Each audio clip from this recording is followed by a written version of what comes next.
on both Twitch TV and here on YouTube simultaneously. Thank you for joining me tonight.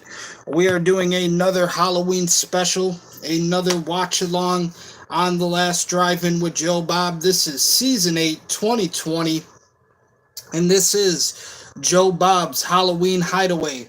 Now, Joe Bob is going to watch two movies tonight and talk about them.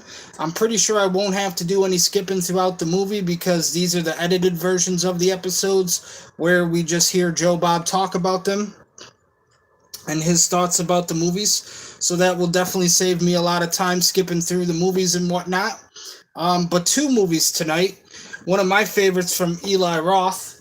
It is Haunt, where a group of people actually get trapped in one of those haunted houses. So the movie Haunt from Eli Roth, and then we also have Hack-O-Lantern right after. So two episodes tonight for the Halloween special. Once again, this is Joe Bob's Halloween Hideaway, which happened in season 8, 2020 on The Last Drive-In with Joe Bob. Thank you, Shudder, for making all of these available for us to watch.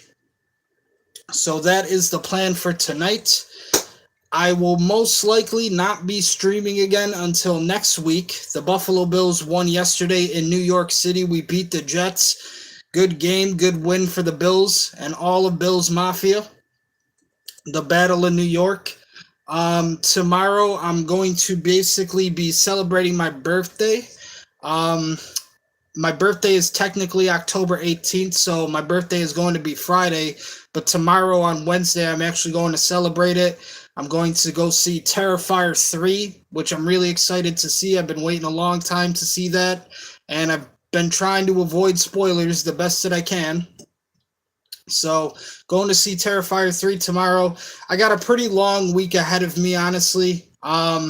Have to get some stuff done throughout the weekend, and then Friday, like I said, is my birthday, so most likely not going to be doing another stream until next week, Monday. So hopefully you guys will enjoy this episode tonight, and we'll be doing a watch along here of Joe Bob's Halloween Hideaway, Halloween special from season 8, 2020. Once again, Joe Bob going to be watching and talking about the movies Eli Roth's Haunt and Hack-O-Lantern. So, ladies and gentlemen, ghosts and goblins, witches and wizards, vampires and werewolves, this is Joe Bob's Halloween Hideaway Halloween special from season 8, 2020 on The Last Drive-In with Joe Bob on Shudder Network.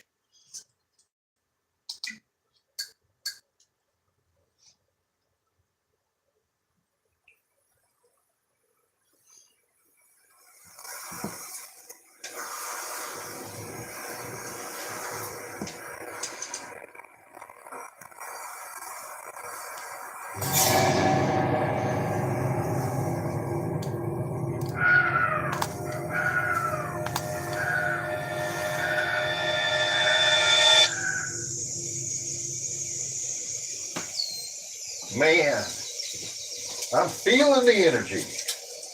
Can't you? I do not like what that guy said. Who? You mean the old man in the general store at Blairstown? The guy who kept saying, don't go in them woods, stay out of them woods, there's nothing good in them woods. I'm warning you, don't go in them woods. That guy?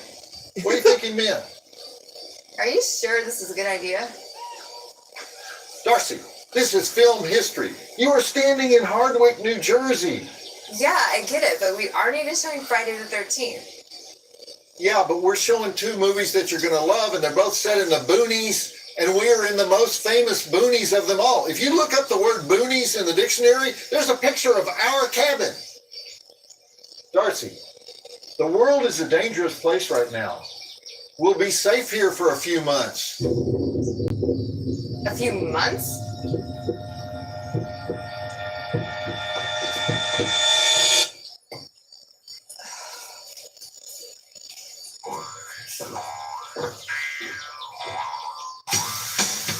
You know I do have to follow the rules.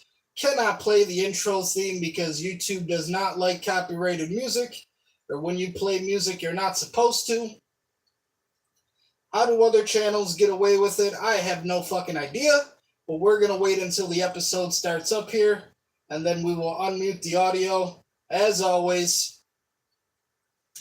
But hopefully everybody out there getting ready for Halloween right around the corner now. Libra season has arrived. Like I said, my birthday is Friday, October 18th, the day after my favorite artist, favorite rapper, Eminem. Going to be celebrating tomorrow, Wednesday. Going to go see Terrifier 3 at the theaters. And it looks like we are ready.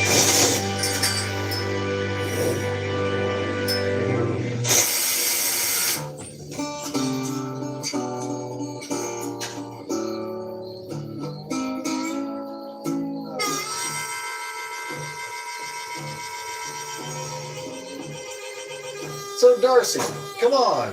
The salons are closed, the gyms are closed, the haunted houses are closed, most of the theaters are closed. There's no red carpets. You know, where do you have to go? I just hope we don't end up with a red carpet. What does that even mean? I mean, why are you so... Look, we've got, we've got, a terrarium, a porch, inside we got a hand-carved coffee table. We got National Geographics in there from 1968. We've got an inner tube and a gas siphon and wood. And I mean, what could happen? It's all going to be worth it if we get to show Halloween 3. Okay, then we'll talk about that, later. Okay. But since you're the only girl here, you should probably start stocking the kitchen. I'm sorry, what? Why do I have to stock the kitchen? Well, because I have to introduce the movie. Hey, guys, don't worry. I can stock the kitchen. No, John. Someone thinks the female should be stocking the kitchen. It's not just that you're female. Okay, what is it then? It just seems like kind of a male-girl sort of job. Oh, my God. Bob, do not go there. I help you, John. Thanks, you. Thank you, gentlemen. Do those 2 boxes first. It's the frozen burritos. All right. Austin, what chair? One with the horns on it. Oh, yeah. Okay. Yeah. Oh, man. So, yeah. Good to be here. How come every time I go to San Francisco or Seattle or LA or New York City or Chicago, which, let's face it, all these big old giant urban dirty messy places, every time I go to one of these big concrete cities, I always find these huge farmers markets where they sell 947 kinds of fresh vegetables and fruits from every planet on earth. But if I go to West Texas or South Florida or New Mexico or rural Iowa or right here in Warren County, New Jersey, where they grow the stuff, I can't find diddly squat. How can this be? I mean, you can go into a grocery store in, say, Pine Bluff, Arkansas, which is right smack dab in the middle of one of the richest agricultural areas in America, and you can't even find fresh carrots. All you can find is these plastic bags from Arizona or somewhere with these rubbery denture destroyers inside, and you can grow a carrot anywhere. Anyway, heck, I can grow a carrot. I can't grow anything. This is Joe Bob's Halloween Hideaway. I'm trying to be enthusiastic, Darcy. We had to make some adjustments, for living in the hell year of 2020. But I really thought we would have more stuff from the farms to eat. We have nothing here that I can eat. They're not vegans out here. And it's because of what I'm talking about, though. You can go to a grocery store in Biloxi, Mississippi, and find a larger selection of frozen macaroni and cheese dinners than fresh fruit. Not that there's anything wrong with frozen mac dinners, but even though you're standing in one of the few areas of the South where they can grow fresh fruit almost year-round, you can go to Union Square in New York City in the middle of January and find some guy who's set up wooden crates on the back of a pickup selling fresh avocados. What's going on here? I used to think the farmers were keeping all the good stuff for themselves, selling all the lame fruits and vegetables to the city slickers who don't know any better. But the opposite seems to be true. I went to a grocery store in San Angelo, Texas, where the fruit was so pitiful it got immediate scars on it when you just picked it up.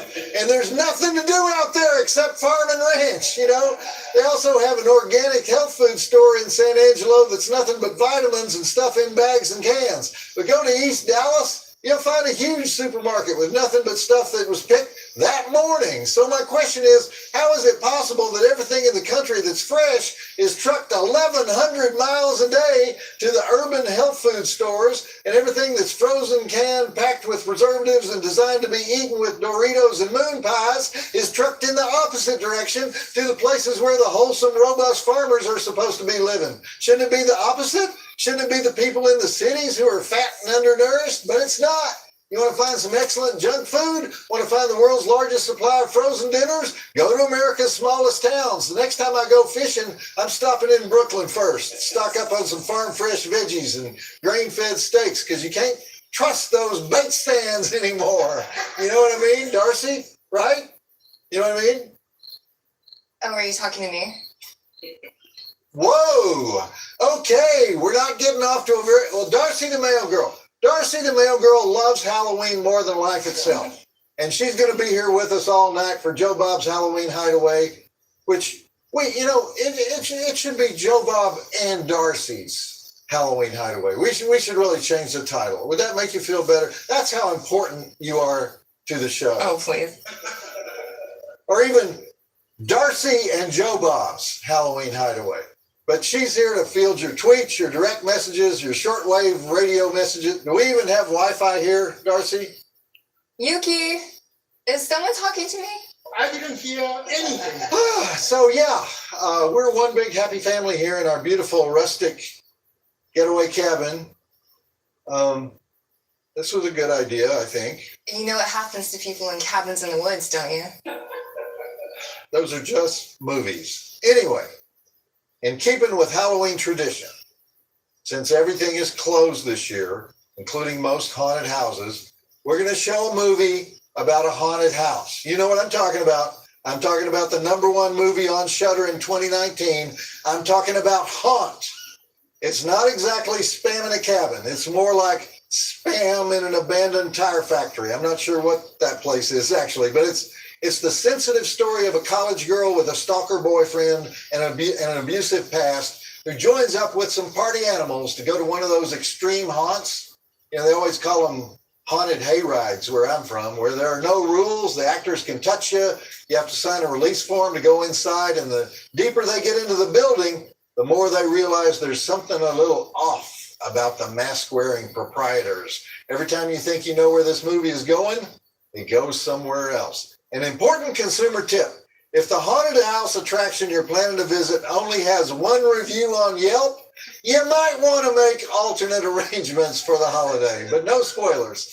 I'll just get right to those drive-in totals. We have 11 dead bodies, 17 jump scares, 1 inferno, pumpkin smashing, spider vodka guzzling, bullet through the brain, cell phone confiscation, scalding fire poker to the face, fire poker through the cranium, pitchfork through the brain, pitchfork through the body, nail gun attack, claw hammer, mouth ripping, multiple body bags, nail through the head, baseball bat to the skull, super glue, flesh ripping, claustrophobic passageways, steel dart to the neck, cement block head squashing, eye stabbing, guess the body parts sensory thrill game, hand stomping, shovel to the heads roll, hand rolls, stalker foo, trance music foo, clown foo, red filter foo, body bag foo, rubber spider foo, chainsaw foo, steam foo, escape room foo, sledgehammer foo, shotgun foo. Driving Academy Award nominations for Lauren Elisa McLean as Bailey, the hip best friend. Will Britton as the sensitive jock Nathan.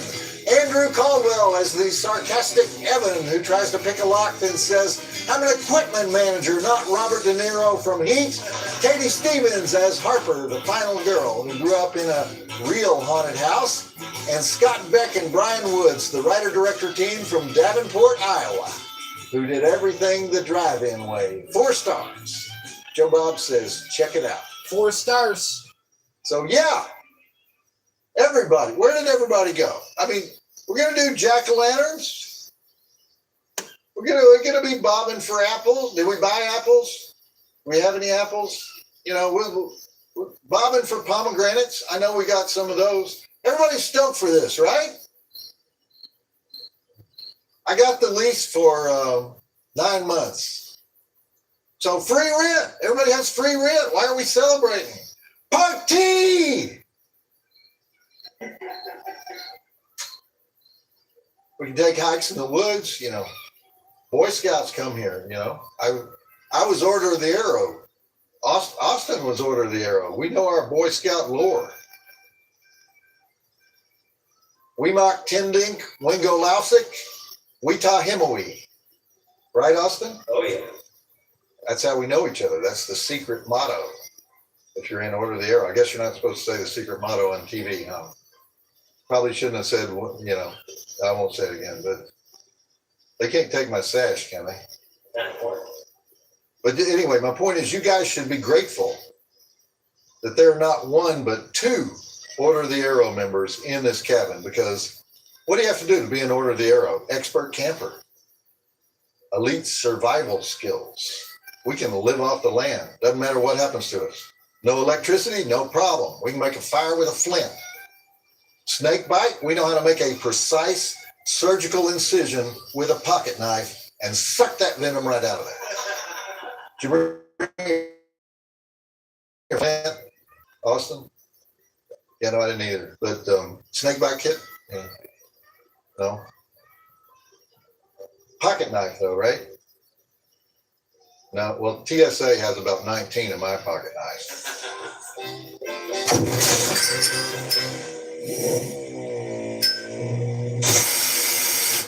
The first segment break at 16 minutes.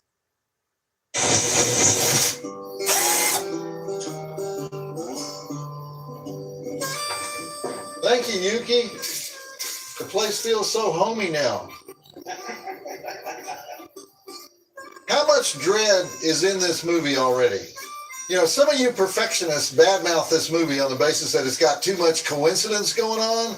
Harper meets Nathan right before they go to the haunted house. The haunted house itself just appears out of nowhere with that blinking neon sign. But in the world of mom and pop haunted houses, you know, local business people just setting one up wherever, it's not that weird to find them in the middle of nowhere in abandoned grain silos and factories and old churches. And the locals they hire to work in those places are sadists. Because who wants that job? Somebody who enjoys inducing fear. And if it's one of those places that makes you sign the release form, that means they let the unemployed bus drivers put their hands all over you. How do I know this? Because I'm their ideal victim. I go 9 feet in the air when they score a jump scare on me. Oh my God, you so do. Darcy has joined me on a couple of ventures into the professional world. Join you? I think I've blocked you from every single emergency exit. Yeah, it's true. I don't deal well with feeling my way through pitch black darkness, especially when they have those hallways where the walls close in on you and they keep getting narrower and narrower and you can't see anything. And then the roof gets lower and lower and you basically think you're going to be crushed to death. I'm sure they have video of me that they use at training sessions just as an example of what effect they can get. You know, hey, get a load of this guy from Texas. Notice how he emerges into the next room just a second or two before he would normally start to hyperventilate and go into vasoconstriction due to the adrenaline pump. You know, we were all ready to carry him out, but we timed that thing perfectly. There's a word for that. Yeah, what? Traumatic hysteria? No. Scaredy cat. Okay, well, aren't you supposed to be a scaredy cat in the haunted house? Aren't they designed to bring out the scaredy cat gene? Yeah, but not that much. Okay, whatever. This movie was actually filmed at an abandoned dairy, a milk factory in Fort Thomas, Kentucky, which is right across the Ohio River from Cincinnati. But if you notice, the titles say the college campus is Carbondale, Illinois.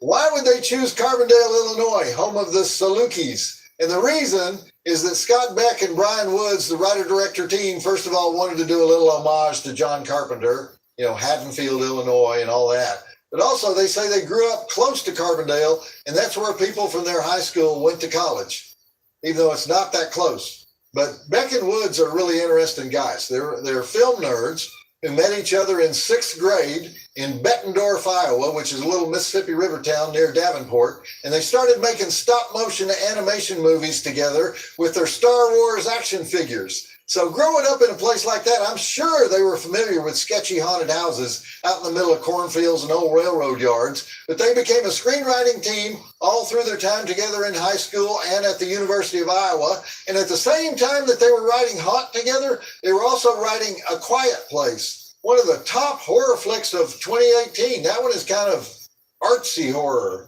And it made, what, $400 million? And this one is kind of down and dirty horror. So I love these guys. They're like the Coen brothers, except that they're not brothers, but they do everything together. They're millennials. They're both 36 years old. Anyway, I wonder, and I'm going to ask them this if I ever meet them. I wonder if they chose Southern Illinois University in Carbondale because the mascot is a Saluki. Because what does a Saluki do? A Saluki hunts. A Saluki is the only hunting dog that hunts by sight instead of smell. So this movie is all about being deceived by what you see. But meanwhile, there are Salukis in that house. Just a theory. Or maybe they just like Carbondale. But it's a 5-hour drive from Bettendorf.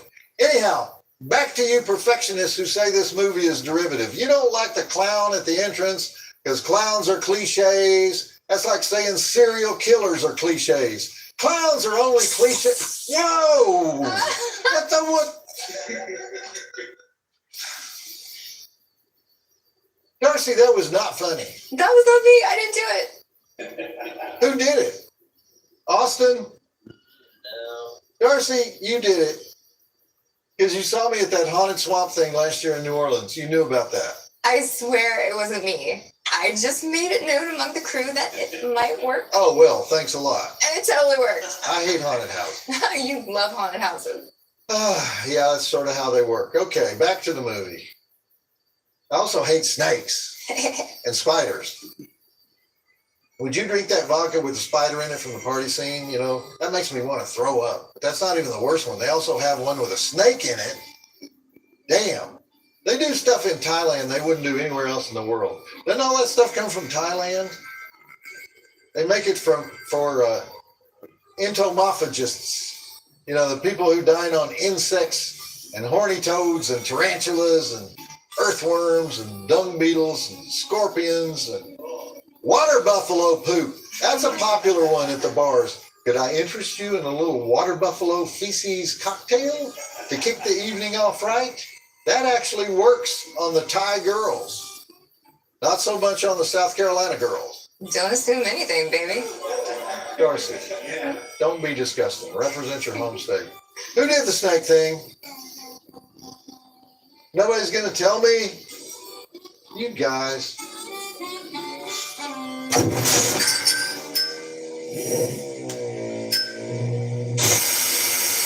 The next segment break at 35 minutes.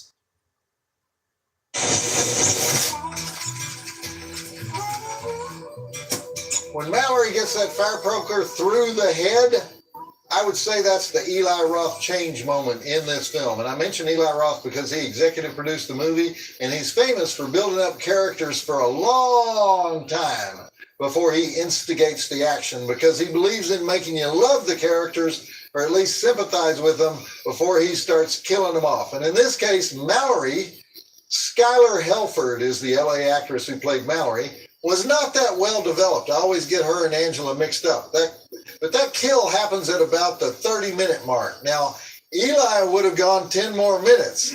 But anyway, the way Eli Roth got involved in the project is somebody gave him the script to haunt while he was doing the editing on Death Wish. And he called up Scott Beck and Brian Woods and he said, I got to meet you guys. And they idolized Eli Roth, and they probably got a little bit more money for the budget when the Eli Roth name got attached to the project. But here's the funny part. Despite their love of Eli, Beck and Woods had to tell him, man, we're going to do a little bit of a slow burn here, but we can't go as long as you do. In other words, they were smart enough screenwriters, even at this early point in their career, that they knew Haunt would not hold up to the delayed gratification quotient of a movie like Hostel. Anyway, the obvious protagonist of the movie is Harper, played by Katie Stevens, who is in her late 20s, but she's already had starring roles in 2 popular series, The Bold Type on Freeform, where she plays the powerful editor of a women's magazine, and Fakin' It, the MTV series where she pretends to be lesbian to become more popular in high school. Katie is of Portuguese descent, grew up in a small town, Connecticut, was a varsity swimmer in high school, and finished 8th on American Idol. She's a great singer. She's a belter. She can fill up an auditorium. So pretty much the opposite of this retiring abuse me character that she's playing in the movie, which is a testament to her acting ability. What was that? Seriously, what was that? What was what? Well, one thing I like about the script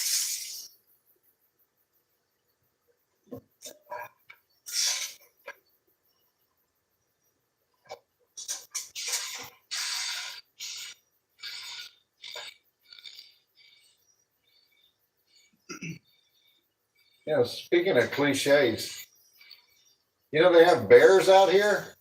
New Jersey has a hunting season for black bear. Okay, back to the movie. John, did you get that package from Lawrenceburg, Kentucky? It's Russell's Reserve thing, came in a wild turkey box. I don't think that's a good idea right now. John, where are you from? Where did you go to elementary school? What did they teach you there? Oh, well, they told me not to write with my left hand. And, No, that's not what they taught you. They taught you beer on whiskey, mighty risky. Whiskey on beer, never fear. That's what they teach every kid. Can't believe that.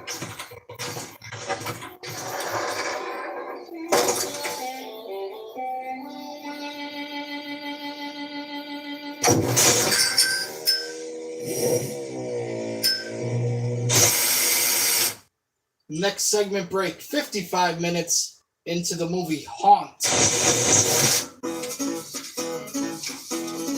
Darcy, the decorations are looking nice.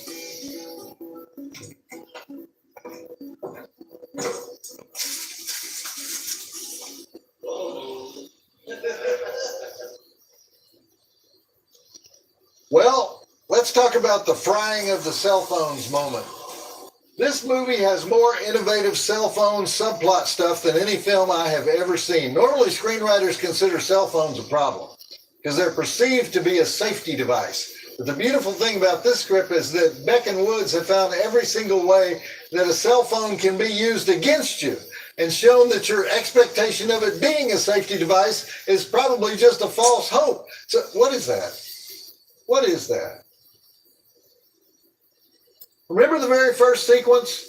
The one where the stalker boyfriend is using the device to harass Harper, and the best friend is using the cell phone to try to get rid of the stalker, and Harper is using the cell phone to try to distance herself emotionally from what's going on, and Evan's Uber device is trash because if he can't connect to cell phones, he can't charge his friends for the ride, and then they take away all the cell phones at the door of the haunt, and now they're realizing that they gave up all their personal info on their cell phones, and one of the sadistic, perverted torturers is burning up the cell phones to prevent their use for any positive reason, and meanwhile, there are lots more cell phone moments that are coming up.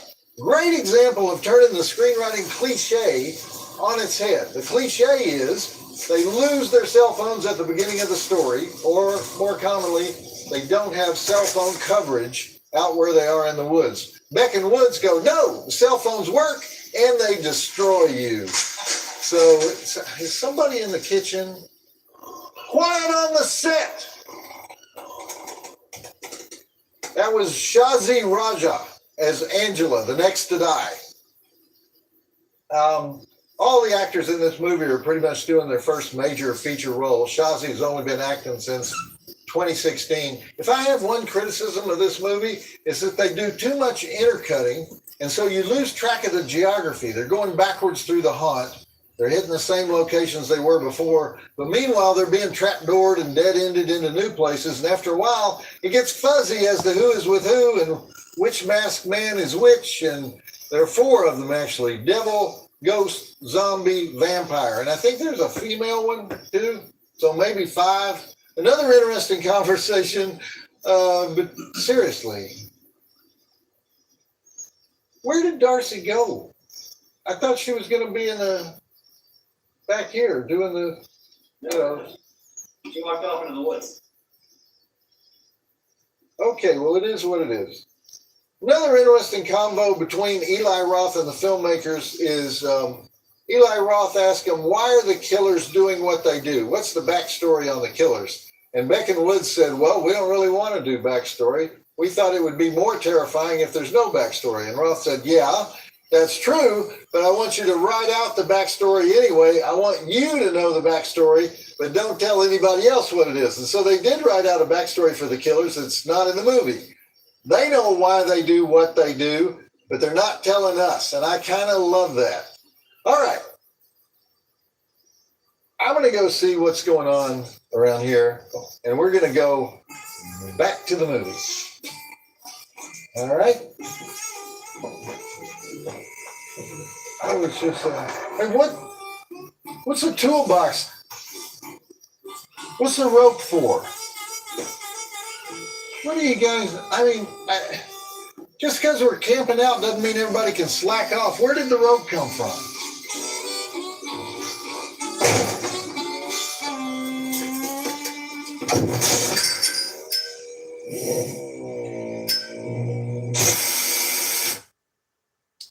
Now, I do just want to apologize very quickly because I have noticed that we are experiencing some technical difficulties right now.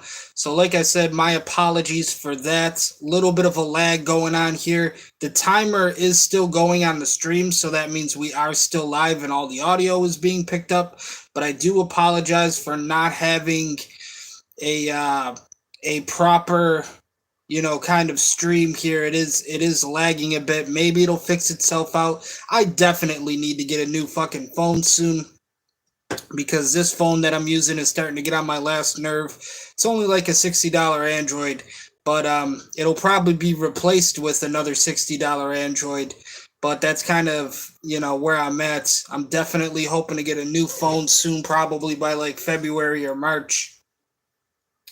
But my apologies once again for the delay and the lag on the stream. Like I said, though, I see from here that the timer is still going, so that means all the audio is still being picked up on the stream.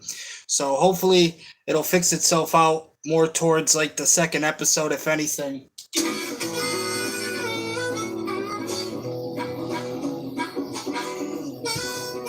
Why is Yuki up in that tree?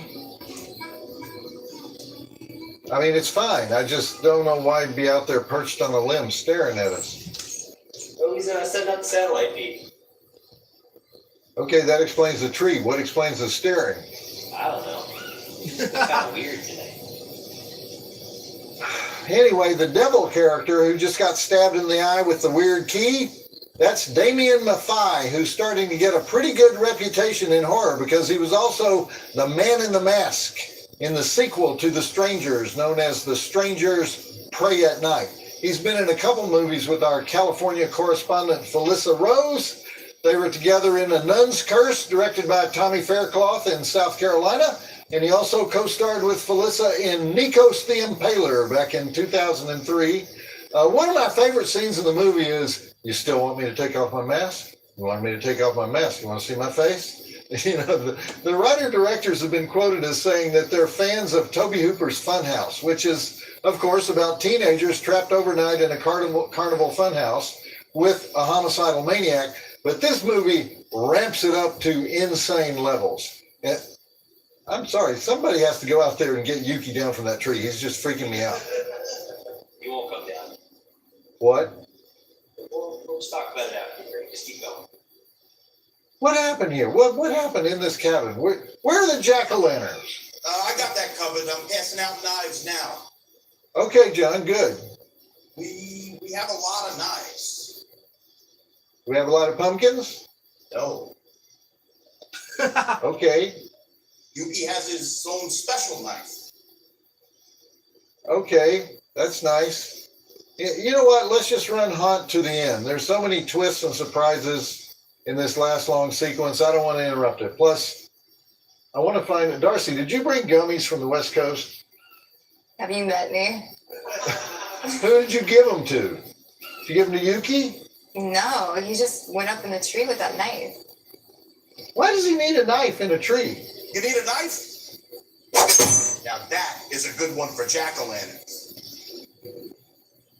Cool. Okay. Thank you, John. Back to the movie.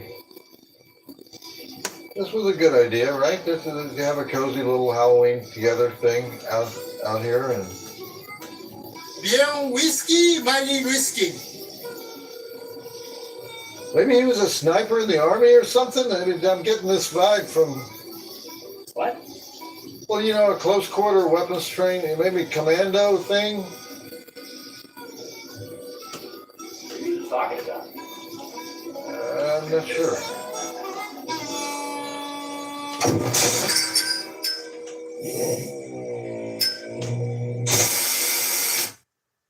And this is after the end credits for the movie Haunt. Okay, if there's anything people do not like about the movie, it's that tacked on ending with the shotgun blast and the booby-trapped house. I think we all would have been fine if the clown had survived, don't you? The most heartbreaking scene in the whole movie, I think, is the death of Bailey when Harper drives the pitchfork through her body thinking that she's one of them. That one just rips your guts out. At any rate, in that final sequence we had exploding heads, cement blocks, sledgehammers, chainsaws, automatic rifles, claw hammers, baseball bat clubbing. The whole place burns up, nails through the feet. Somebody is just luxuriating in the conventions of horror, aren't they? And those people are Scott Beck and Brian Woods, who wrote it and directed it. And based on the success of this movie and A Quiet Place, they can probably do whatever they want now. I'm sure agents and managers are offering them villas on the Adriatic coast if they'll just write another movie, any movie. And it must be weird for them to look back 20 years and remember the stop motion movies with Star Wars figures in Bettendorf, Iowa. They've become friends with Sam Raimi, by the way, and they have two projects with him. One is an anthology series called 50 States of Fright, and the other one is an untitled sci-fi thriller. They're also developing the Stephen King story, The Boogeyman, for Fox. Also, I'm sure all these actors who are fairly unknown will get a lot of work based on this movie. Will Britton, Nathan, Lauren Elisa McLean was especially notable as Bailey. Andrew Caldwell played Evan. He's actually the most experienced of them all. He has 61 credits. And I don't think it's hard to figure out some of the background of the killers. They're part of a mutilation cult. There's even reference by the one guy that they're tattoo artists, and they're trying to make their actual faces exactly the same as their masked faces, which is a fascinating idea. I hope they expand on that in the sequel, if there's a sequel, because these guys are not fans of sequels, and they feel pretty strongly about that. They feel so strongly about it that when Lucasfilm called them in to talk about a sequel to A Quiet Place, they lectured the assembled executives about their responsibility to develop new ideas and not just remake old ones. And so not only are they excellent writers and directors, they've got balls. So can't wait to see what they do next. They started shooting something that they're not allowed to talk about last year, October of 2019. So surely that's got to be out pretty soon now. So Darcy, come on over. Oh man, that put me in such a good mood. The movie? Yes, I love it. Well, you must love it because you're talking to me again. So that's good. I love any movie that's set in a haunted house. Well, the fun Halloween kind of haunted house, not the boring changeling kind. Now you hate The Changeling. I don't hate it, but this one's so much more fun. Brutal set pieces, pervasive Halloween atmosphere. What's not to love? It's like the Funhouse, but with carnage similar to Saw, which I revel in. Okay. Well, I'm starting to feel normal around here because we got through the movie. We're about to do the Silver Bolo. And Honestly, you shouldn't feel normal. What? Why? You're just not taking these things seriously enough. Which things? The noises, the knives, Yuki. Is there something wrong with Yuki? Maybe. I think we're just spooked because we're not used to being out in the woods. Didn't John Brennan throw a knife at you? Well, he kind of did, but what do you mean, though? And where is John Brennan? Well, we're not doing music right now. He didn't have to be where. I'm just saying, I don't want anything to happen to you, and you should be careful. Okay. Maybe we should do the bolo? Okay, great. Our special Halloween honoree for excellence in horror media, recipient of the coveted Silver Bolo Award is Craig Layton, star and creator of Stabby Time TV on YouTube. The Michael Myers guy. Yes! He's this awesome dude who dresses as Michael Myers and films himself just doing normal stuff in character as Michael. Which doesn't even capture the genius of it, because it's always laugh out loud funny. So his real name is Craig Layton? Yes, he's from Halifax, Nova Scotia. He's the Orson Welles of slasher-themed cosplay videos. If you want to sample some of them, just go to his Twitter account, which is called Stabby Time TV. But you invented the name Stabby Time TV, yeah. right? I gave him the name when he did this video where he was pitching a TV show to Shudder.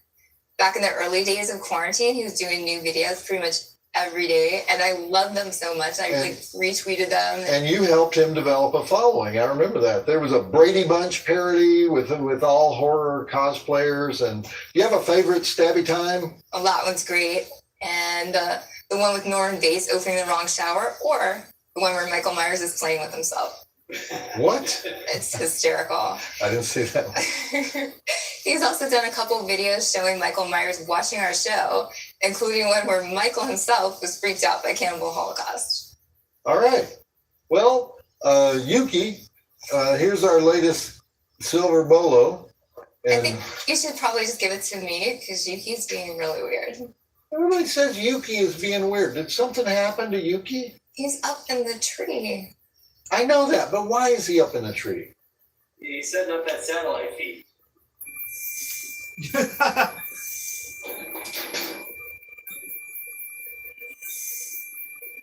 Okay, well, all right, Darcy. I'll take it.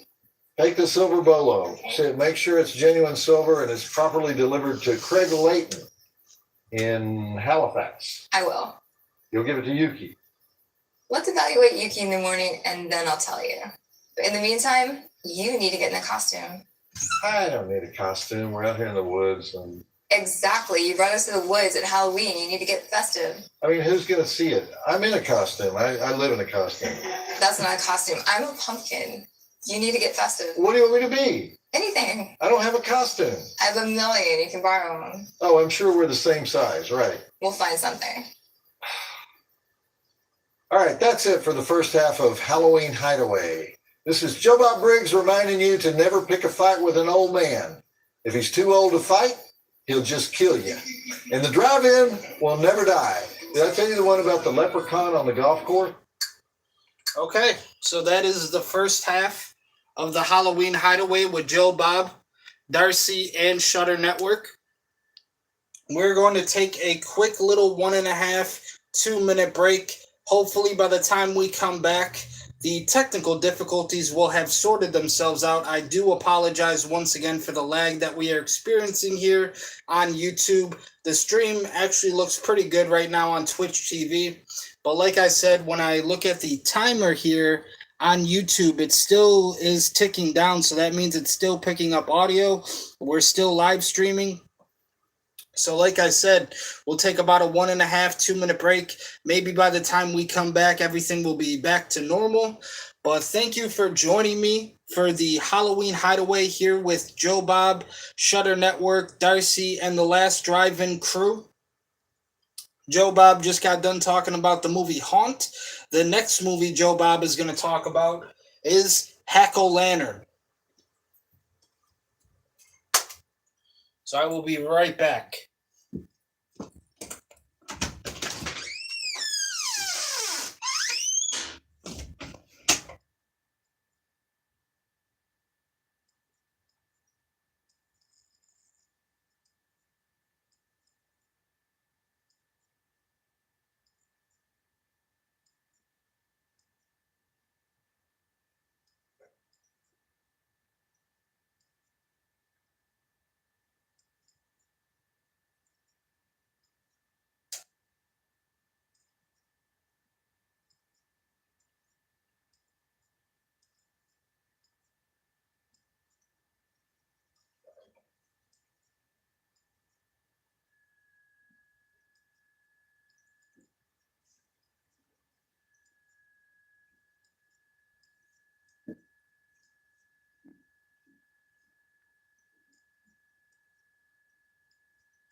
Okay, I have returned, and it looks like we are still lagging here on YouTube for our live stream.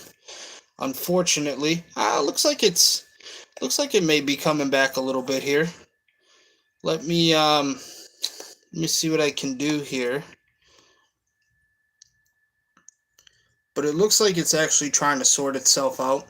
So we just finished the first episode of the Halloween Hideaway with Joe Bob Briggs, Darcy, and the Shudder Network Last Drive-In Family. Now we are going to get started with episode 2 of the Halloween Hideaway. Joe Bob is going to be talking about the movie Hack-O-Lantern.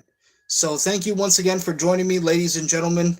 Ghosts and goblins, witches and wizards, vampires and werewolves. Like I said, hopefully our technical difficulties go away this episode. I can't promise anything. We're running on a budget of about $20, and all of this is being recorded off a fucking $60 Samsung Android, which is definitely going to have to get replaced in the near future as well. I've been having problems with everything. My heater doesn't work anymore. Fucking the laptop sometimes gives me issues. Thankfully, I've got that all sorted out right now at least. It is a Lenovo laptop. It's about 8 years old though, so it's still trying to kick into full gear. And the Samsung Android is just $60, so not the greatest phone, but it seems to be doing the live streams here when we need it to as well. So hopefully all the technical difficulties get sorted out and we can continue the stream. Definitely doesn't make sense to like stop it and then do it another night or something. We're just too far along now. So like I said, the next time we'll be streaming will be next week on Monday, because tomorrow I'm celebrating my birthday, and Friday, October 18th, it is my birthday. So I just have a lot going on this week, and the next time we stream will be Monday next week. So hopefully everything is good by then.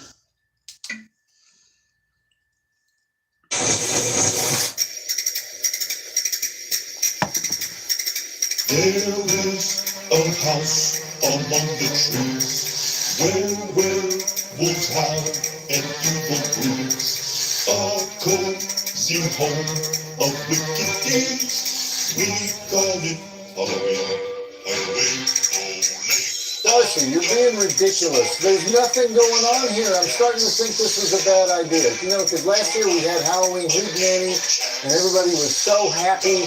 And are you kidding me? Do you not remember destroying the set? Okay, we had one down moment, but just because it's a Halloween Hideaway doesn't mean we should get all gloomy and downcast. And Halloween is supposed to be happy. Well, except the part about, you know, decapitating people and putting their heads on spikes or eviscerating their entrails or whatever. What are entrails, by the way? Does that mean intestines? You know, there's a lot of intestine ripping at Halloween, but we won't dwell on that. But welcome back, everybody, for the second feature of Joe Bob's Halloween Hideaway. We're coming to you from the deep woods of New Jersey, and I wish I could say we were in the Pine Barrens, but we're actually up north by the Delaware Gap, and we all know the importance of the Delaware Gap in Jersey history, right? Right, Darcy?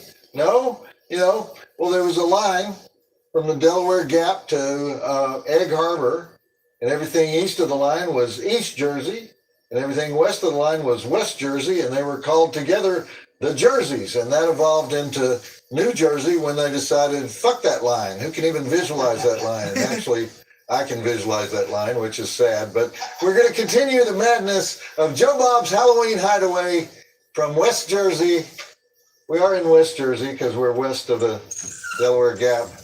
And one of the greatest horror movies of 1988, directed by an Indian who did not speak English.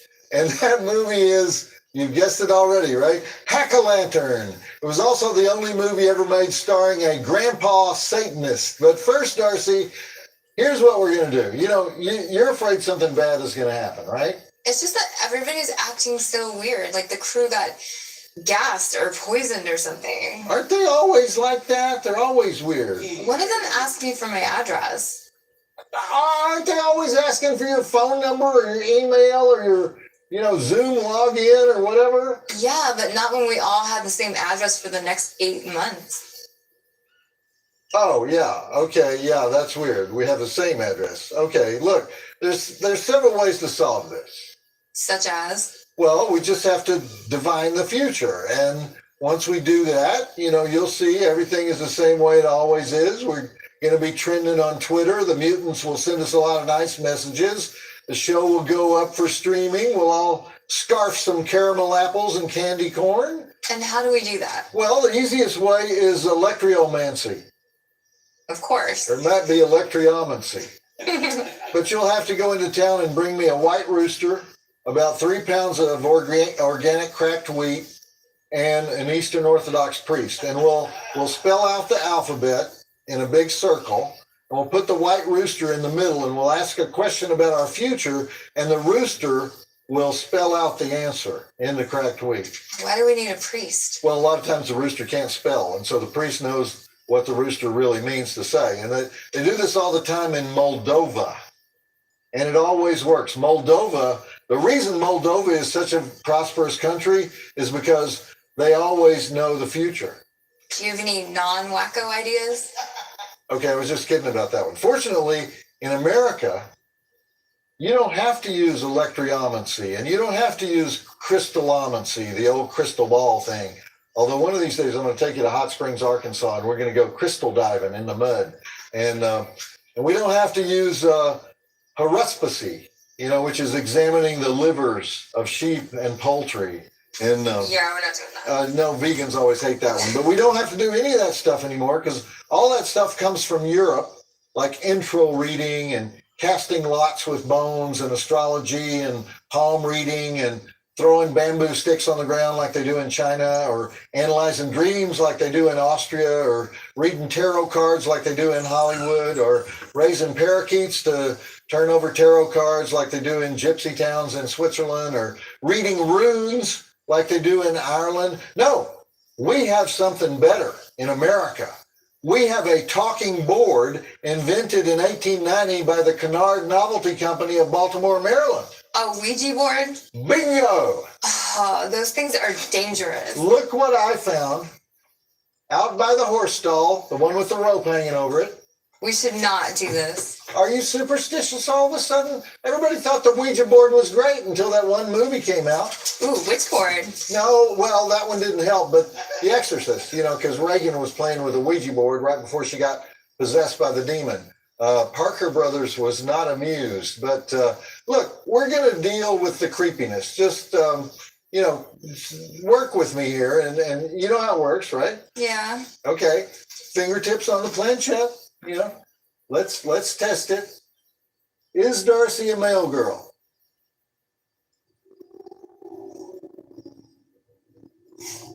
Okay, good, all right. Put it in the middle. Is Halloween 3 a good movie? Oh, you so cheated. Yeah, the spirit of Ouija couldn't wait to answer that one. Okay, seriously, all right, let's do this one. Will any harm come to anyone on the set of The Last Drive-In tonight?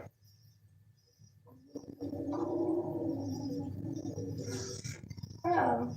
Okay. Will any harm come to anyone involved in this show, period? Oh. Will it involve violence?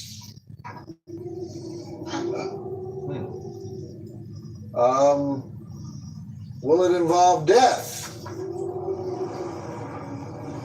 Why did you even do this? It's just a toy. Come It on. is not just a toy. Okay, look, you try to get some information out of it while I introduce the movie.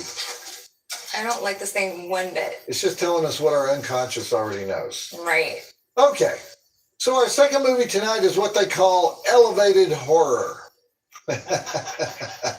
It's the sensitive story of a satanic cult that meets in a barn every Halloween, ruled over by a grizzled grandfather who apparently fathered a muscle boy teenager who dreams in hair rock videos and has been marked as the next servant of Beelzebub. But meanwhile, the boy's mother is experiencing empty rugrat syndrome and spying on her hot-to-trot daughter who compares notes on cemetery sex with her best friend, who has a crush on Muscle Boy's brother, the local rookie cop, who's assigned to the big Halloween party where a naked snake dancer, a stripper, and a Vegas comic are all randomly wandering around honoring the kind of Halloween traditions that could only emerge from the mind of a director who comes from Calcutta and had never heard of Halloween at the time the film was commissioned. Sure, we've seen it before, but have we seen it with aardvarking on a freshly dug grave, followed by freshly dug grave aardvarking tourism, as the participant of cemetery sex takes our best friend back to the gravesite so they can marvel at the location, only to discover that it wasn't a freshly dug grave at all, but a mound of dirt piled on top of the second girl's boyfriend? I think not.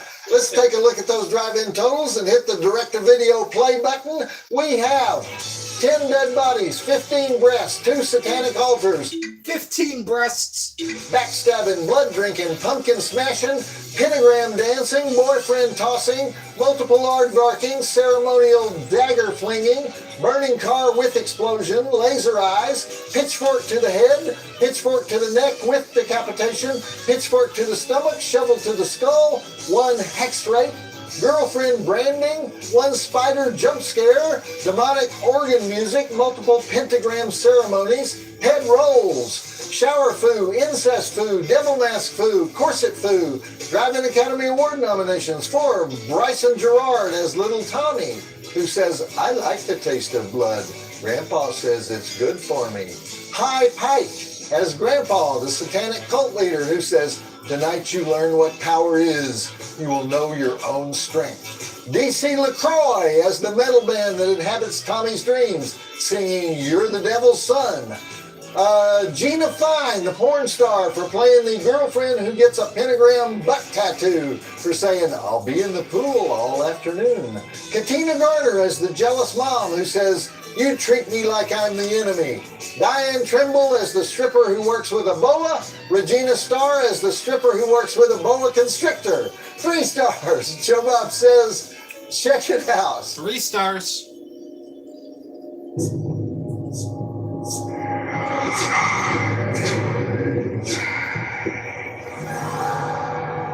Darcy, you've seen Hack-O-Lantern, right? Yeah. Secret Hack-O-Lantern hand sign. I'm worried. I'm Darcy, really worried. Hack-O-Lantern hand sign. All right. Tonight, we're going to party tonight. We're going to party like crimson robed grandpas. Darcy, what? What's wrong? Shouldn't have done this.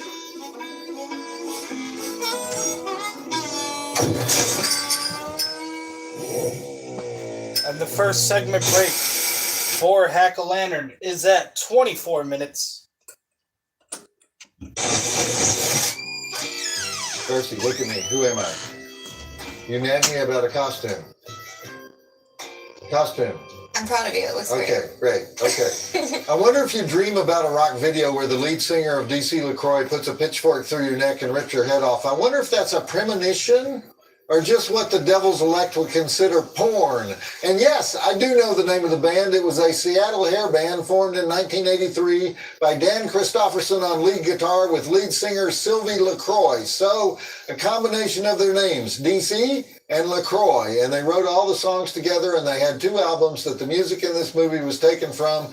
Crack of Doom in 1986 and Living by the Sword in 1988. And they played on Sunset Strip for years, trying to break out, but they never got that big record deal, and they broke up in 1990. Why is it in the movie? According to the producer, the music video was inspired by the Hindu goddess Kali, and it was because the director wanted to make Halloween, quote, more Indian, because he was Indian.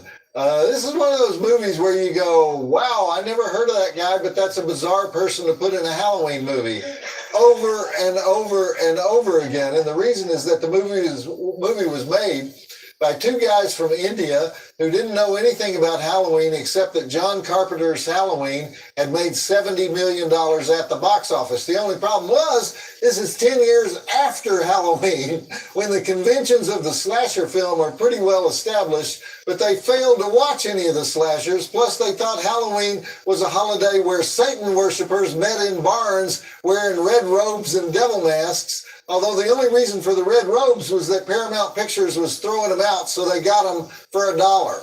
They also thought that High Pike, the guy who plays Grandpa, they thought he was a big American star. You'll notice his name is above the title. The only time in his career that High Pike's name was ever above the title, and it's because they knew that High Pike was in Blade Runner, even though nobody can remember what he did in Blade Runner. In other words, it's a huge mess. But Why are you acting like nothing is happening? What? And by the way, there are shows playing Halloween 3 this season. We had another choice. I told you, we can't get the rights to Halloween 3. Well, someone got the rights. Okay, we'll talk about that later. Yeah, we will. Right now, I was going to talk about Jag Mundra, the director, and Raj Mundra, the producer. Raj Malhotra, the producer. Raj Malhotra was working as a T-shirt seller in Houston. He sold T-shirts at swap meets. That was his business. He had a T-shirt that read, "I love my aunt," that he said he sold 50,000 of them. So he saved up $150,000 to make a movie. And he flew out to LA intending to be a movie producer, but nobody would give him a job.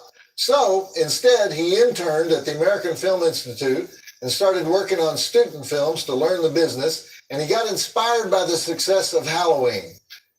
$300,000 budget. And so even though he didn't know anything about horror, he found a writer at UCLA and he paid him $300 to write a script. And the only rule was it had to be centered around Halloween. And then he hired Jag Mundra, who he knew from Indian movies, to direct. But Jag brought in a second writer who made a lot of changes. And in Raj's opinion, he screwed it up. He added the music video and he said he wanted to make it more Indian feeling, even though Halloween is not really an Indian holiday. So these are really, really interesting stories, but I hope you don't need camera 2 for any of them. What do you mean? You didn't notice that there's no camera 2?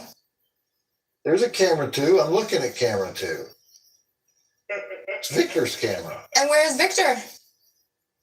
Austin, throw to camera 2. Yeah, she's right. Can't throw to camera 2 right now. Victor's gone.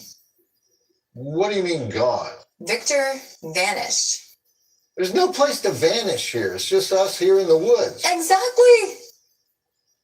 You drink vodka, right? Hmm?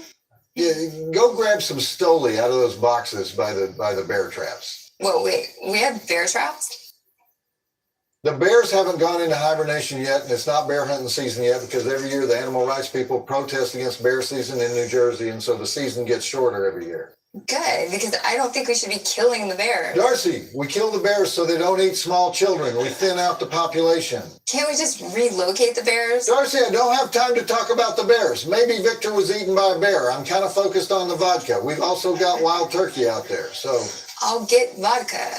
Austin, what happened to Victor? John, do you have Tito's vodka? Let me check what we got. Darcy, as much as I love my native country of Texas, if it's not from Russia, it's not vodka, okay? I always heard Tito's was the best. Well, you actually heard wrong. Actually, Berkut is the best. It's made in Kazakhstan, but they don't sell it in Jersey, so. I thought it had to be from Russia. It has to be from the former Soviet Union. Darcy, I don't want to discuss the vodka. I don't want to discuss the bears. I want to discuss Victor. What happened to Victor? Whatever. You also don't want to discuss Halloween 3. Let's just go back to the movie, okay? Austin, are people walking off the set? No, I mean just Victor. I don't know where he went. I mean, I think he was discontented. He was like a union organizer. Really? Yeah. Well, let's hope the Bears got him. I'm hoping.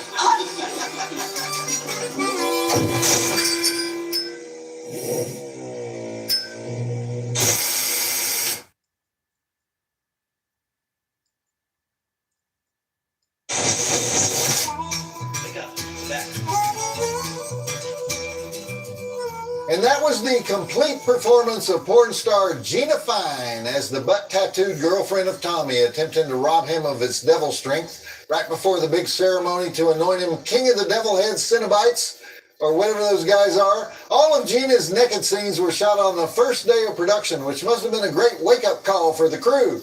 But the reason for doing that may have had to do with the fact that she was drinking vodka from a water bottle at 9 a.m. that day. There were actually several X-rated actresses in the movie because the producer, Raj Malhotra, was doing his research on how to sell the movie, and in the course of that research, he talked to Sandy Cobe, the owner of Intercontinental Releasing, which is one of those companies that goes to all the film markets and buys up weird films and releases them country by country. And Sandy Cobe advised him strongly to have nudity in the film, but especially full frontal nudity, because the Japanese market, which at that time was huge for indie films, would pay extra for frontal nudity, but only if the pubic hair was shaved. This was apparently such a rare thing in Japan that it was worth big money. So Raj insisted that the director hire porn actresses because that was the only way he could be sure he would be able to get the footage he needed for his foreign sales. If you hire a porn actress, I guess you don't have to ask the pubic hair question, right, Darcy? I don't know. Well, we won't be offended if you do. Okay.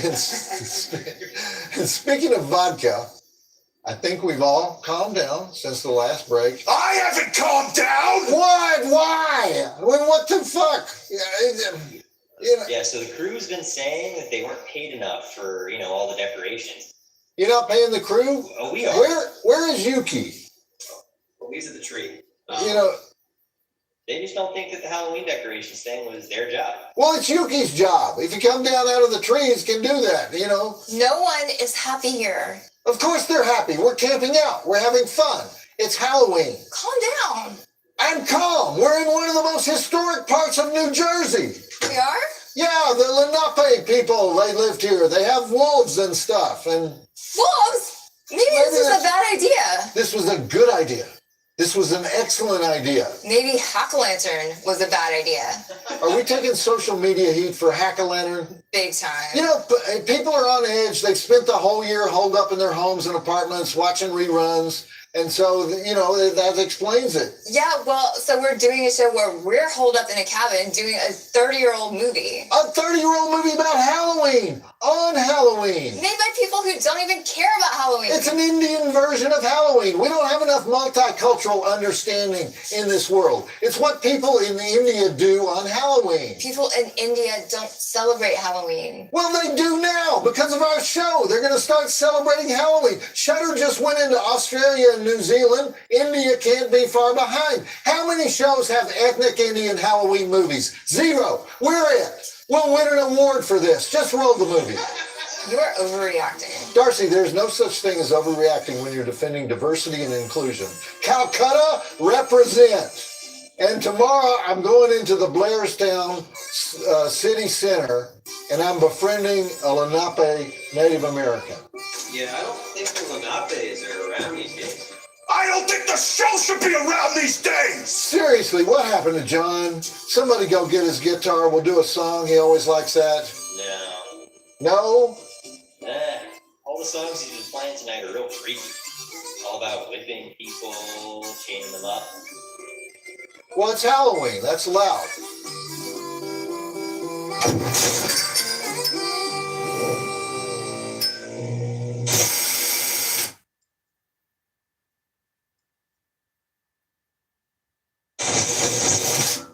The old shovel to the brain while trapped in the stratagem. Brian shouldn't be messing around with the granddaughter of a dirty old man who also happens to be a satanic cult leader. Are we supposed to think that Grandpa fathered Tommy and Vera? Or that he just has the hots for anybody he's related to from 2 generations back? However you read that guy, this definitely qualifies as hillbilly incest horror, a badly neglected genre. Austin, what's with the lights? Are we trying to be spooky? It's not working here. Yeah, I'll just talk to you about it later, man. Well, for right now, just turn up the lights, about 748 candle power, and we'll, because I need to be able to see. That doesn't mean anything, but I'll talk to you about it later. Okay. Well, I was slightly acquainted with Jag Mundra, the director of this film. There was a time in the late 80s, early 90s when all these guys from the Indian subcontinent flooded into LA and started making really cheap films that had really cheap Bollywood elements. And when I say Bollywood, I mean they would try to insert music or dancing or videos or vaudeville acts or whatever they could think of into movies where that stuff just didn't belong. And I think because the theory in India is that every movie is sort of a variety show. You'll see what I'm talking about in a minute. Austin, the lighting is really annoying.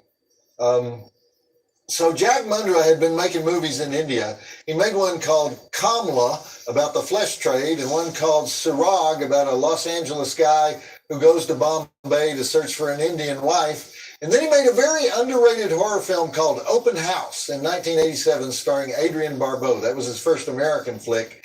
And then this was the second one. And then he went on to make The Jigsaw Murders with Chad Everett, Eyewitness to Murder with Andrew Stevens. And then he really hit his stride when the erotic thriller era shows up from about 1990 to 1995. And he makes a movie called Night Eyes with Andrew Stevens and Tanya Roberts that led to 3 sequels, 2 of them starring Shannon Tweed. Made a whole bunch of Shannon Tweed movies. She was sort of a superstar of the video stores at the time. He also made L.A. Goddess in 1993. Guess who the L.A. Goddess was?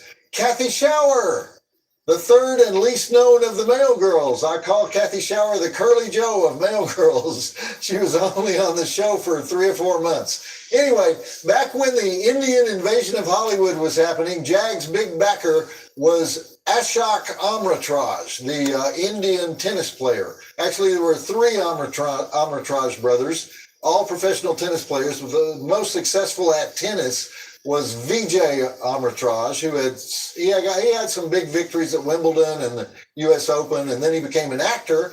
He was in Octopussy and a lot of TV series. Anyway, Ashok Amritraj became a big shot Hollywood producer, and he started doing big budget films. Like he did the Walking Tall remake with The Rock, 2 Steve Martin comedies, Premonition starring Sandra Bullock, and his production company is still around today. He sort of got bigger than Jag Mundra, and so by the end of the 90s, Jag was having a hard time finding financing. But at the time we're talking about, Jag doesn't even speak English well enough to judge the performances of his own actors. Plus, he thinks Halloween is some kind of underground holiday. So he's flying blind on Hack-O-Lantern. Original title, Halloween Night, by the way, because they wanted it to be compared to John Carpenter's Halloween. Austin, lights, please. What? What is this?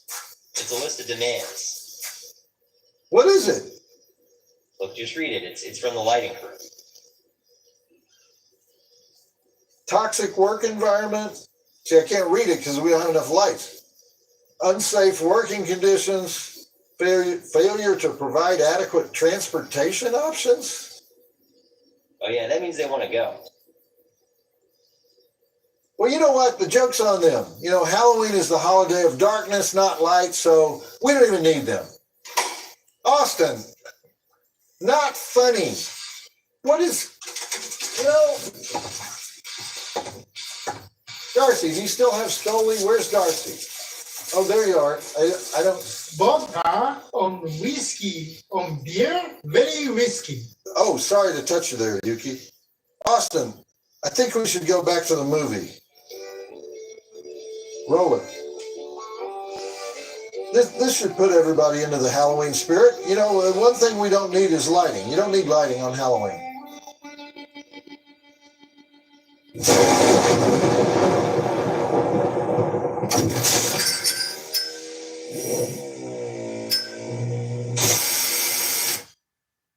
The next segment break, 1 hour and 3 minutes. And I do just want to apologize again. It looks like we are still lagging on our YouTube live stream. My apologies, everybody, for watching. Unfortunately, we cannot get the stream to get past these technical difficulties. It looks like the lag will remain until the end. But this next segment break at 1 hour and 3 minutes. So Joe Bob's Halloween Hideaway is over very soon.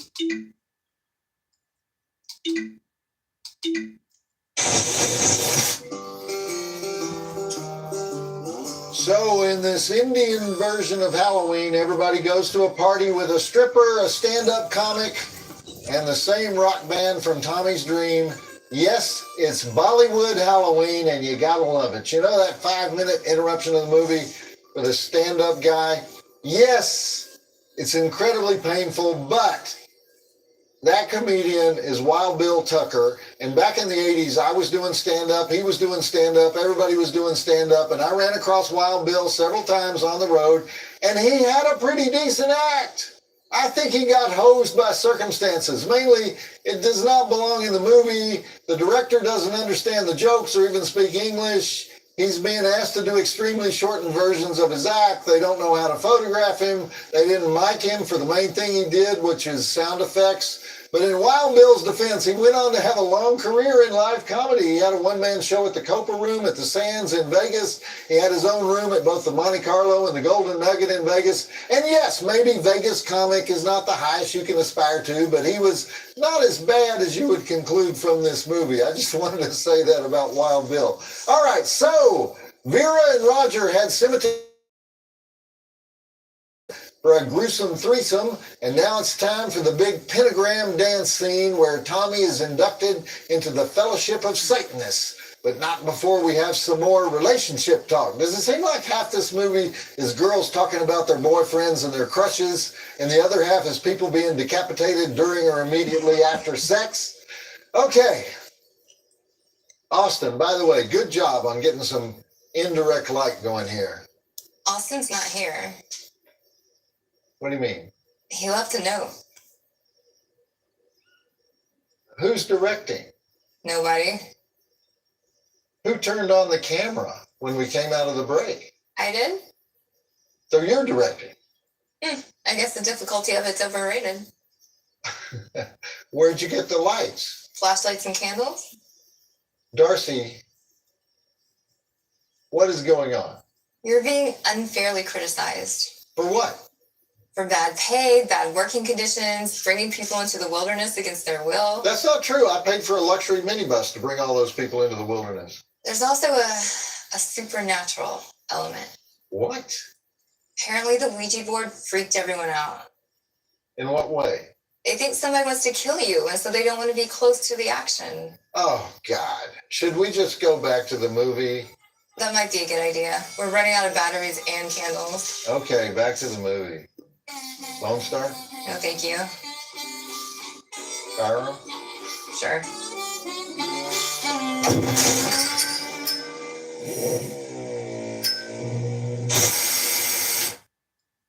The next segment break, an hour, 13 minutes.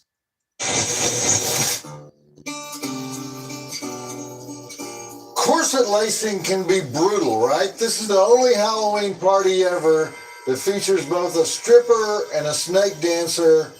And according to the producer, it took 3 days just to film the stripper because they liked the stripper. But partly it was because the cinematographer was doing too much cocaine, which I partly identify with because, you know, nobody's left in this cabin. You're not supposed to be alone on Halloween, but I think Yuki is still outside in a tree with a bandana around its head. I'm starting to wonder where I can buy an old DC LaCroix album so I can listen to the extended version of You Gotta Pull Yourself Together. It's because I've now consumed Lone Star and Stoli, Little Wild Turkey, whatever was in those gummies that you brought to the set, Darcy. Are you here, Darcy? What was in those, Darcy? Once again, we tried to do Halloween. We failed to deliver to you the Halloween going public. So, Darcy, just, put on a devil mask or something. Come on back out. Lots of old barns around here. Probably 20% of them have devil worship going on inside. Darcy, where are you?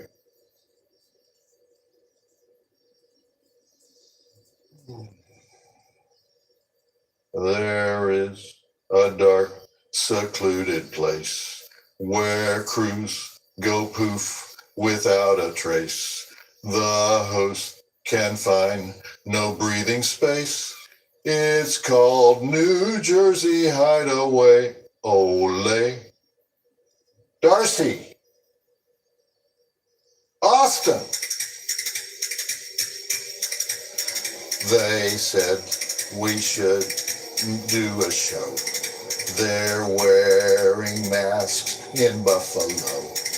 This year you should the day forego. But no, we'll call it Hideaway. Ole. Who's doing those castanets? John.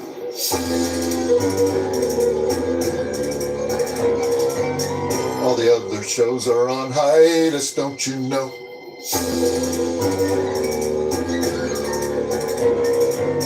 We were just too eager to engage a studio.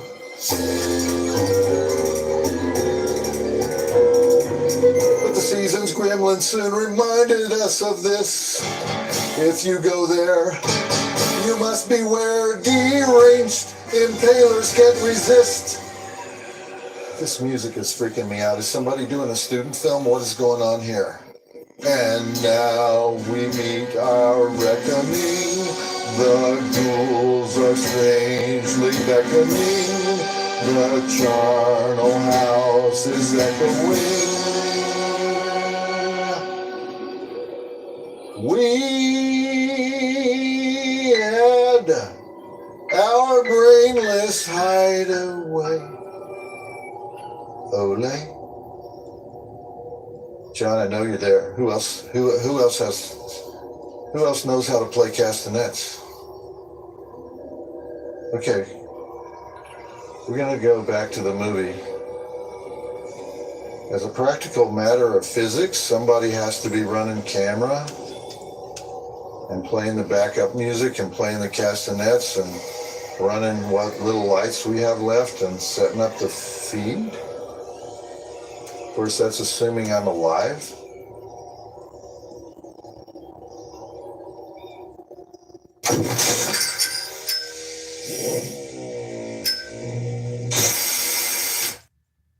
The next segment break after the end credits for Hack-A-Lantern.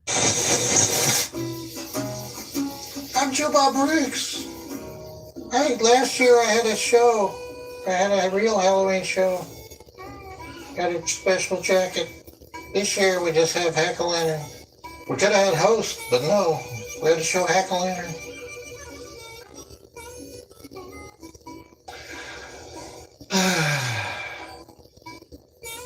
You know, something might be slightly off about a movie when the final credits list the unit production manager as Dude.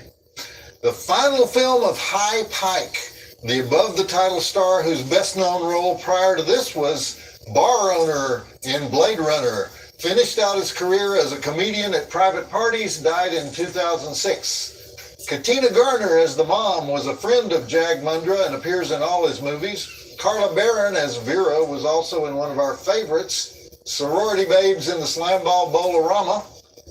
Gregory Scott Cummins was in the movie so he could get footage for his acting reel, the guy who played Tommy.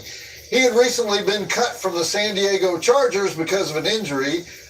He set a lot of records as the punter for Cal Berkeley, and then he went out to the University of Hawaii. But he got a master's degree in acting from UCLA and went on to have a long career, mostly in television. But this was his first movie. And because of the language difference with Jag Mundra, he never knew whether he was supposed to be a devil worshiper or not. The movie was released as Halloween Night, then re-released as Death Mask, The Damning, and Satan's Wiedergeburt in Europe. Satan's Wiedergeburt. That's my favorite title, actually. If you have Satan's Wiedergeburt, you can do anything. This movie has been compared, by the way, to Hereditary. And some even say it inspired Hereditary. No. The film was shot in 45 days, long shooting schedule for a film that only cost $250,000. But the reason is that they had to shut down halfway through. During one of those graveyard scenes, Jag Mundra fell into one of the open graves, and he was in the hospital for 2 months. He came back to the set in a wheelchair, but he was in so much pain, the cinematographer had to take over some of the directing while he rested. And then after the shoot was over, Jag Mundra sued both the cemetery and Raj Malhotra, the producer, for his injuries. And Raj was especially upset by the lawsuit because the cemetery had allowed them to film there for free. And the cemetery did end up having to pay the injured director. And of course, this is the only movie in which devil worshippers flash hand signals. And the hand signal they chose was probably intended to be devil horns, but instead it was this with the thumb thing. Darcy, come on over. Oh, wow. Devil woman. Let me help you. You got it? Okay. Darcy, what is this? What is this sign that they do? Oh, we did it backwards. I think it was meant to be devil horns, but it's I love you, and I just got it wrong. Well, I love you, devil horns. Who hadn't made that mistake? Hold up. What? I'm gone for like half an hour. You're out here playing with yourself. You got no costume. What is happening? I was done with the costume. I had it with the costume. I wore the costume for what? 5 2 minutes? hours? 3 hours, you know? Still Halloween. Okay, well, but, the show's over, so, do we really have to? Yes, you have to be festive. There's so much more Halloween to do. Right. Well, I'll be festive later. What'd you think of the movie? Well, it was no Halloween 3. Oh, no. I thought it needed way more killer pumpkins. When I first heard the name, I thought it was going to be like a sweet ass pumpkin monster like in Jacko, but instead it was just normal old devil worshipping. But I love the random music video. That song is on my forever Halloween playlist. You love that song? Mm-hmm. DC LaCroix. So overall, you were impressed with the movie?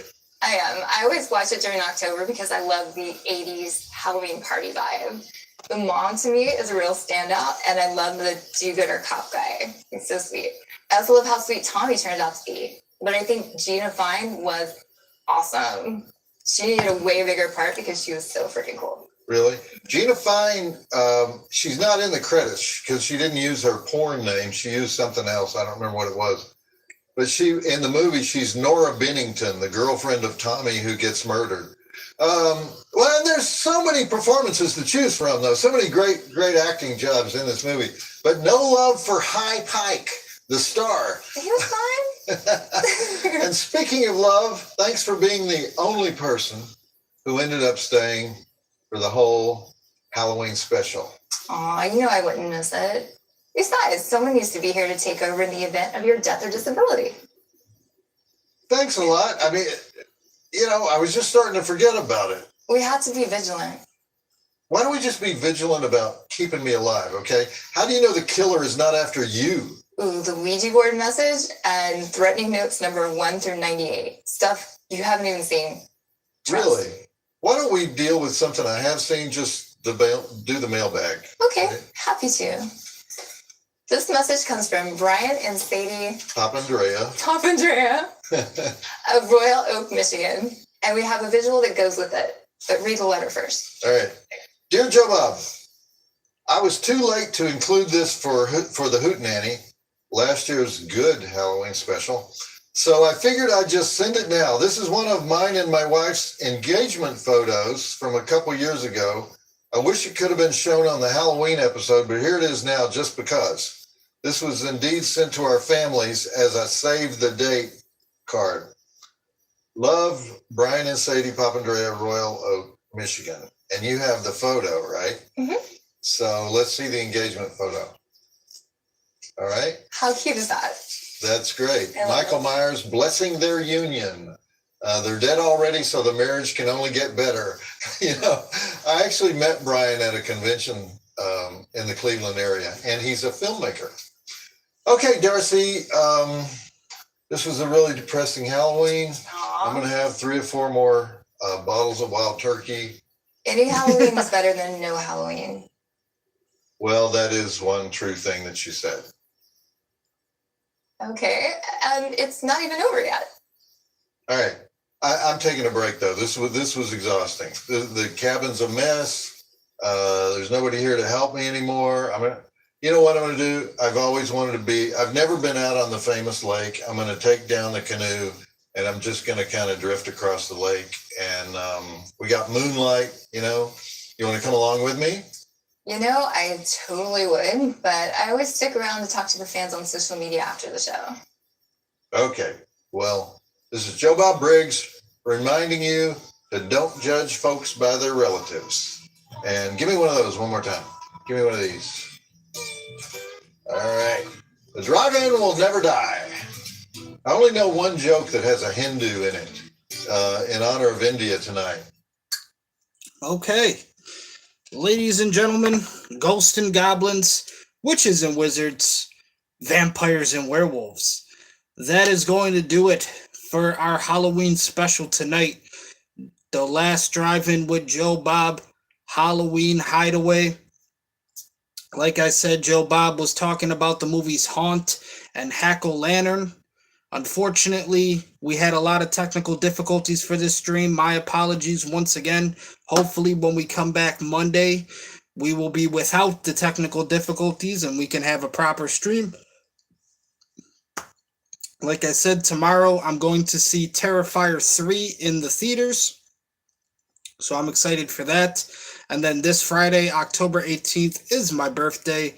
So no streams until next Monday, I believe. There will be streams like video game streams, stuff like that, because on my birthday, I do plan on playing Silent Hill 2 Remake. So be on the lookout for that. But thank you for joining me tonight. It means a lot for your viewership, for all your support. Definitely appreciate it so much. Thank you once again. Happy Halloween, everybody. Have a good night. Peace.